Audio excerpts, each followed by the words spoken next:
a little bit. It's just like a different type of priest. But the preacher is someone who like talks about what the message of the Bible is and stuff like that.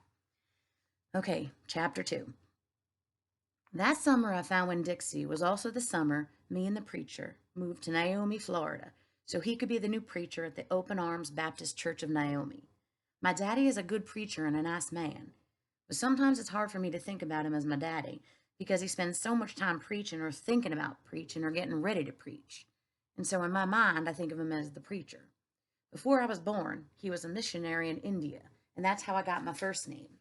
But he calls me by my second name, Opal, because that was his mother's name, and he loved her a lot. Anyway, while me and Winn-Dixie walked home, I told him how I got my name, and I told him how I had just moved to Naomi. I also told him about the preacher and how he was a good man, even if he was too distracted with sermons and prayers and suffering people to go grocery shopping. But you know what? I told Winn-Dixie, you are a suffering dog, so maybe he will take to you right away. Maybe he'll let me keep you. Okay, I want to stop again. A sermon, that's when the preacher speaks about the message of the week in the Bible. And so what Opal is telling us is that he's so busy being a preacher that he's forgetting to do things like grocery shopping. So that makes you wonder about like what her life might be like. It doesn't sound like he pays much attention to her. When Dixie looked up at me and wagged his tail, he was kind of limping like something was wrong with one of his legs. And I have to admit, he stunk bad. He was an ugly dog, but already I loved him with all my heart. When we got to the Friendly Corners trailer park, I told Winn-Dixie that he had to behave right and be quiet because this was an all-adult trailer park, and the only reason I got to live in it was because the preacher was a preacher and I was a good, quiet kid. I was what the Friendly Corners trailer park manager, Mr. Alfred, called an exception. And I told Winn-Dixie he had to act like an exception too. Specifically, I told him not to pick any fights with Mr. Alfred's cats or Mrs. Detweller's little yappy Yorkie dog, Samuel. Winn-Dixie looked up at me while I was telling him everything, and I swear he understood. Sit, I told him when we got back to my trailer. He sat right down. He had good manners. Stay here, I told him. I'll be right back. The preacher was sitting in the living room working at a little fold-out table. He had papers spread all around him, and he was rubbing his nose, which always means he is thinking hard. Daddy, I said. He said back. Daddy, do you know how you're always telling me that we should help those less fortunate than ourselves? He said. He rubbed his nose and looked around at his papers. Well, I said, I found a less fortunate at the grocery store. Is that right? He said. Yes, sir, I told him. I stared at the preacher really hard. Sometimes he reminded me of a turtle hiding inside its shell, in there thinking about things and not ever sticking his head out into the world. Daddy, I was wondering, could this less fortunate, could he stay with us for a while? Finally, the preacher looked up at me. Opal, he said, what are you talking about? I found a dog, I told him, and I want to keep him. No dogs, the preacher said. We talked about this before. You don't need a dog. I know what I said. I know I don't need a dog, but this dog needs me. Look, I said. I went to the trailer door and I hollered, Winn-Dixie! Winn-Dixie's ear shot up in the air and he grinned and sneezed, and then he came limping up the steps and into the trailer and put his head right in the preacher's lap, right on top of a pile of papers. The preacher looked at Winn-Dixie. He looked at his ribs and his matted up fur and the places where he was bald. The preacher's nose wrinkled up. Like I said, the dog smelled pretty bad.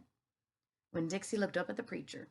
He pulled back his lips and showed the preacher all of his crooked yellow teeth and wagged his tail and knocked some of the preacher's papers off the table.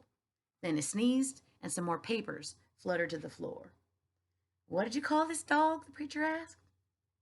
Winn-Dixie, I whispered. I was afraid to say anything too loud. I could see that Winn-Dixie was having a good effect on the preacher.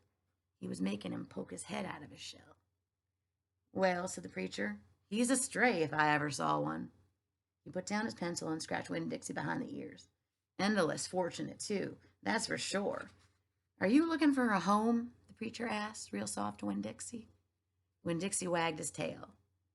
Well, the preacher said, I guess you found one. Okay, so I want to two more things I want to just quickly say.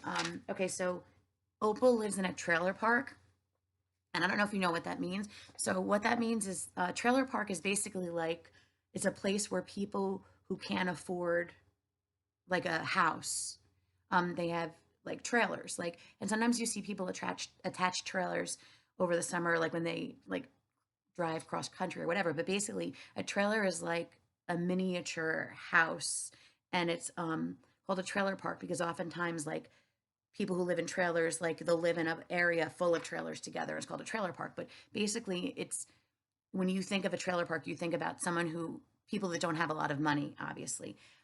So that tells us another bit about Opal's life.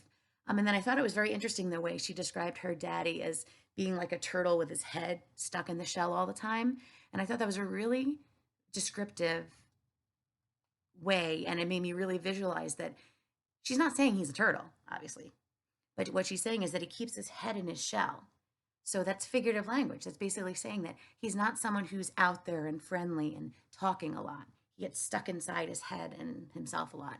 So again, that makes me kind of sad for her because if he's the kind of dad that forgets or that doesn't remember to go grocery shopping and is stuck in his shell, it must be lonely for her. And we haven't heard anything about a mom, so I don't know.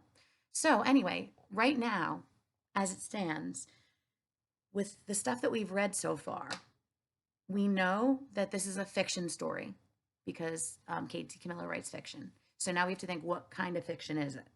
Okay, we know right now that it doesn't have like robots or aliens or space things, so it's not science fiction. So far, it doesn't seem to be historical fiction because it doesn't seem to take place during a very famous time or place.